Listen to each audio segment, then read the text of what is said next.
జరగండి జరగండి.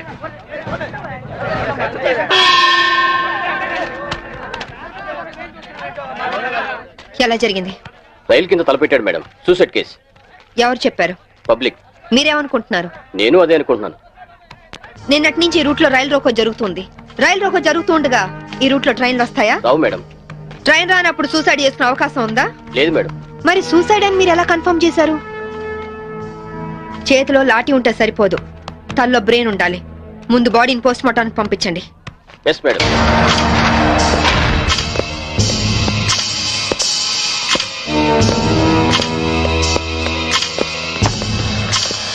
మర్డర్ ఏ టైం జరిగి ఉండొచ్చు? నిన్న ఉదయం 11 గంటల ప్రాంతంలో జరిగి ఉండొచ్చు మేడం. ఫింగర్ ప్రింట్ రిపోర్ట్స్ ఏమైనా వచ్చాయా? ఫోరెన్సిక్ రిపోర్ట్స్ వస్తే కానీ తెలియదు మేడం.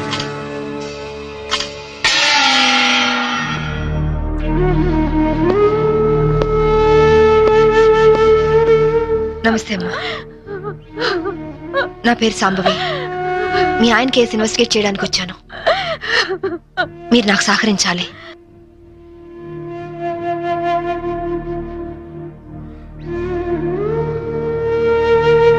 ఆయన నొసట మధ్య సింధూరం ఉంది. నిన్న ఆంజనేయ స్వామి గుడికి వెళ్ళాడమ్మా? ఆయన ఒక్కరే కాదు, ఇద్దరం కలిసి వెళ్ళావు.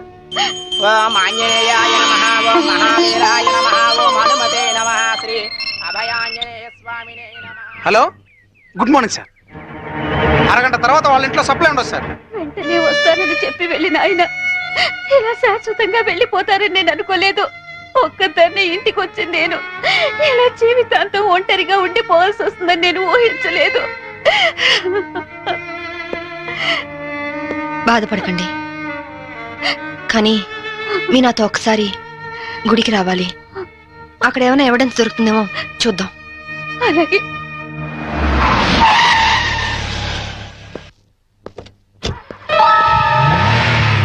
గేట్ తాళం తీ. రాత్రి వేసిన తలుపు ఉదయం 5 వరకు తెరవరమ్మా. సరే రండి.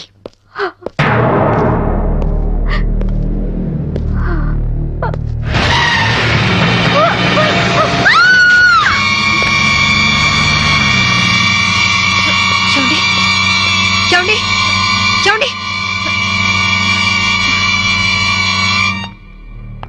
అమాయకురాలైన ఆవిని చంపడానికి నీకు మనసు ఎలా వచ్చింది? నువ్వు మనిషివా పశువా? నీలాంటి వాడిని కోర్టు తీసుకెళ్లి శిక్షించడం కాదు, పబ్లిక్ గా ఉరి తీసి చంపాలి. తీసుకురండి. Yes madam.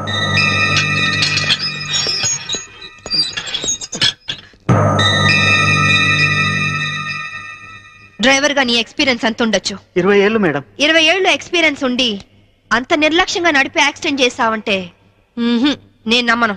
అప్పుడు నేను తాగున్నానమ్మా. ఏం చేస్తున్నానో తెలియని మైకంలో అలా జరిగిపోయిందమ్మా. ఏయ్! ఎవరో చేసిన తప్పుకి నువ్వు బలిపశువు కావద్దు. వాళ్ళని శిక్ష నుంచి తప్పించడానికి నేరం నీ మీద వేసుకోవద్దు. నేరం రుజువు అవుతే నీకేం శిక్ష పడుతుందో తెలుసా? ఉరి శిక్ష. తప్పు చేశాక శిక్ష తప్పదుగా మేడం. అవును, తప్పదు. లక్ష్మి, యాండి నువ్వెందుకు వచ్చావు ఇక్కడికి? What happened? యాండి, బ్రోతల కేసు మేడం. నాకేం తెలీదు, నేనే పాపం చేయలేదండి. తప్పు చేస్తూ దొరికిపోయిన ప్రతి వాళ్ళు చెప్పేది ఇదే. రై, ఏం జరిగిందో నువ్వు చెప్పు. బుద్ధిగడి తిని 1000 రూపాయలు ఇచ్చిన ఐటమ్ తేవిని బుక్ చేసుకున్నాను. సడన్ గా రైడింగ్ జరిగింది, ఇద్దరం దొరికిపోయాం. ఇదంతా కట్టు కదా అమ్మా. వీళ్ళ మాటలు నమ్మొద్దమ్మా. నా భార్య నిప్పు ఇట్లాంటి తప్పు పనులు చచ్చినా చేయదు. ఇదంతా కట్టు కదా. రాత్రంతా నీ భార్యతో గడిపిన వీడు చెప్పేది, రైడ్ చేసి రెడ్ హ్యాండెడ్ గా వీళ్ళిద్దరిని పట్టుకుని ఎస్ఐ చెప్పేది నీ కట్టుకథలా ఉందా? ఖచ్చితంగా ఇది కట్టు కదా. అంటే నేను చెప్పేది కట్టు కదా, వాళ్ళు చెప్పేది కట్టు కదా. నువ్వు చెప్పేది నిజమని ఎలా నమ్మమంటావు? రాత్రంతా నేను నా పిల్ల మా ఇంట్లోనే ఉన్నాం. ఓ, అయితే నిన్న రాత్రి కార్ డ్రైవ్ చేసింది, యాక్సిడెంట్ చేసావని చంపింది నువ్వు కాదన్న మాట. I'm right? చెప్పు, కార్ నడిపింది ఎవరు? ఆ దారుణాన్ని కారణం ఎవరు చెప్పు. ధనరాజు గారి తమ్ముడు బాలరాజేనమ్మా. నేను యాక్సిడెంట్ చేసినట్టు ఒప్పుకుంటే లక్షిస్తామన్నా, లేకపోతే నన్ను నా భార్యను చంపేస్తామని బెదిరించారమ్మా. నీ ప్రాణానికి వచ్చిన భయమేం లేదు. ఇక్కడ చెప్పిందే రేపు కోర్టులో చెప్పాలి.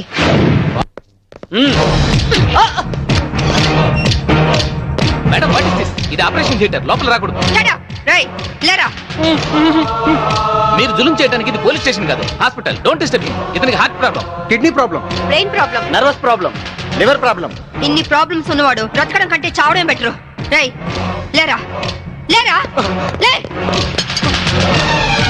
What is this nonsense? Shut up! చావు బతుకులో ఉన్న పేషెంట్ ని కాపాడే డాక్టర్ ని చూశాను, కానీ క్రిమినల్ కాపలా కాసే డాక్టర్ ని మిమ్మల్ని చూస్తున్నాను. ఛీ! ఎరా నీ గుండె నొప్ప, కిడ్నీ ప్రాబ్లమ్, లివర్ ప్రాబ్లం రా. నీలాంటి వాడు బయట ఉంటే law and order K problem. నీలాంటి వాడు పర్మనెంట్ గా బొక్కలో ఉండడం బెటర్.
ఆ డ్రైవర్ గాడు నిజం చెప్తే మా తమ్ముడికి శిక్ష ఖాయం. మామూలు శిక్ష కాదండి, ఉరి శిక్ష.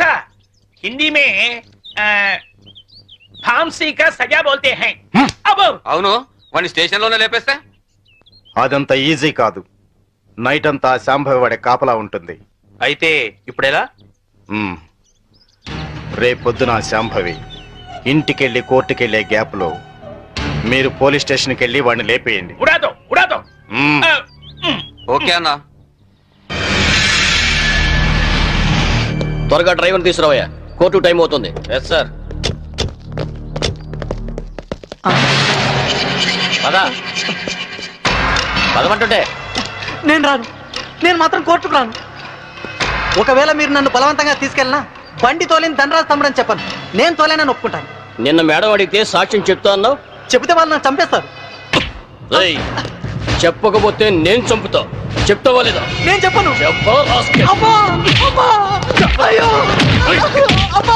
చెప్తావా లేదా?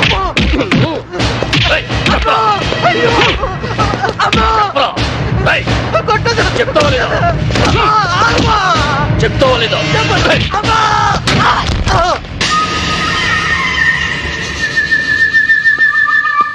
ఎలా ఉన్నాడు? దెబ్బ తగలరాని చోట తగిలినట్టుంది సార్. చనిపోయాడు. చచ్చిపోయాడా? అవును సార్. అన్నా, సిఏ డ్రైవర్ గారిని కోర్టులో సాక్ష్యం చెప్పమని కొడితే వాడు చచ్చాడు. అలాగే అన్నా. పోలీసులు నశించాలి, పోలీసులు నశించాలి, పోలీసులు నశించాలి, పోలీసులు నశించాలి, పోలీసులు నశించాలి, పోలీసులు నశించాలి. ACP Shambhavi down down, ACP Shambhavi down down, ACP Shambhavi down down, ACP order order. What is this nonsense? ఎవరు మీరు? వీళ్ళంతా ఈ కేసుకు సంబంధించిన వాళ్ళే యువరానర్. అవును సార్, ముద్దాయిగా బోన్లో నిలబడ్డది మా తమ్ముడే. కానీ ఇప్పుడు నిలబడాల్సింది వాడు కాదు, ఈ ఏసీపీ శాంభవి. ఏమైంది? ఎలా జరిగింది? ఐఎమ్ సారీ మేడం, అనుకోకుండా జరిగిపోయింది.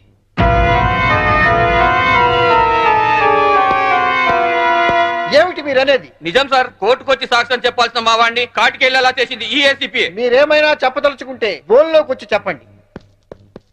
పోలీసు మామూలు ఇవ్వడం లేదన్న కోపంతో నీతిగా వ్యాపారాలు చేసుకునే మా మీద ఈ ఏసీపీ ఎప్పటి నుంచో కక్ష కట్టింది సార్. యాక్సిడెంట్ చేసిన మా డ్రైవర్ తప్పు చేసింది తానేని ఒప్పుకొని లొంగిపోయినా వినకుండా మా అన్నయ్యని ఎలాగైనా ఈ కేసులో ఇరికించాలని చూస్తుంది సార్. యాక్సిడెంట్ చేసింది మా తమ్ముడేనని కోర్టులో తప్పుడు సాక్ష్యం చెప్పమని మా డ్రైవర్ ను కోరింది. విశ్వాసపాత్రుడైన వాడు చెప్పనన్నందుకు లాఠీలతో కొట్టించి చంపించింది. యువరానర్, అతను చెప్పేది పచ్చి నిజం. పోలీసుల దౌర్జన్యానికి, అరాచకానికి ఈ లాకప్ డెత్ నిలువుటద్దం లాంటిది. ఇలాంటి సంఘటన మళ్ళీ మళ్ళీ రిపీట్ కాకుండా ఉండాలంటే ఈ డ్రైవర్ సావుకు కారణమైన ఏసీపీ శాంభవిని, ఆ స్టేషన్ సిఐని సస్పెండ్ చేసి కఠినంగా శిక్షించాల్సిందిగా కోర్టు వారిని కోరుతున్నాను. That's all your honour. ఏసీపీ గారు, what is your explanation? Vigilance officer భార్యను చంపింది బాలరాజే అని చెప్పడానికి ఈ డ్రైవరే సాక్ష్యం. ఆ డ్రైవర్ ఇప్పుడు శవంగా మారాడు కదా, సాక్షి ఎలా చెప్తాడు? ఈవిడకు మెంటలెక్కింది సార్.